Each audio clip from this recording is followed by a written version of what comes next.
This account can no longer use WhatsApp due to spam. Hello everyone, welcome to this channel. I'm Emily and I'm here to help you out today. So without any delay, let's get started. So the issue of the unbanning of WhatsApp is a lot of times due to adding contacts to groups without their knowledge, or sending repetitive messages, or system glitch sending false reports.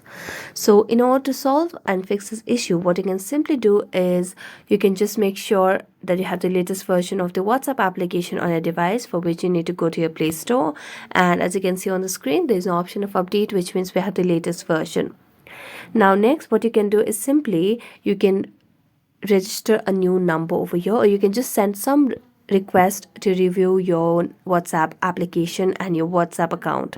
So it may take up to 90 days to review your account, and if there are no glitches found, then your account will be deleted, and after that you'll be able to register your number again and you can use your WhatsApp again.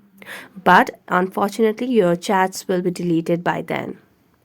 So that's it. Thank you so much for watching this video. See you next time.